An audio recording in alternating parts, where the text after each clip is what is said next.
Okay, so let's go to the Pentagon and Ellie Watson, who is standing by. Ellie, we're aware that the president has been briefed on this. You had mentioned the last time we talked that you expected we should hear from Defense Secretary Pete Hegseth. Anything there? Any developments at the Pentagon?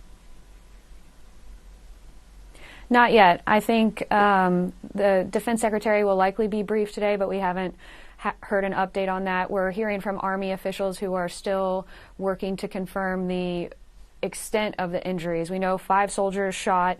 They were treated on site and then transported to community hospital, and then our local affiliate says some may be going to the Savannah area hospital, indicating their wounds may be more severe. The shooter was apprehended. It seemed to be a tense situation, tense 30 minutes, but the shooter was apprehended within 30 minutes once local law enforcement helped out and apprehended the shooter. We will learn more as the day goes along about the severity of the injuries to the 5 soldiers and the identity of the suspect as the Army Criminal Investigative Division looks into this, how the shooter got on base, whether he had access to the base, what the type of weapon was, and the motive.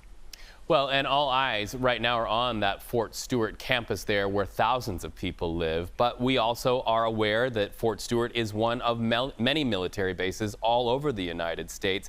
What happens when there is an active shooting situation on one military base at other bases around the country?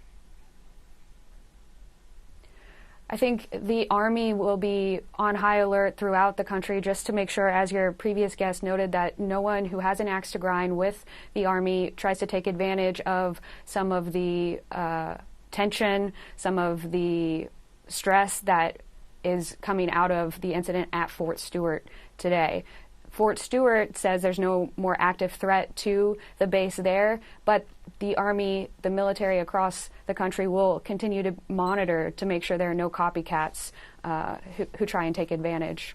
And certainly training and strength of America's military and the military bases right there top of mind for all of us. Ellie Watson at the Pentagon, thank you so much for talking to us once again.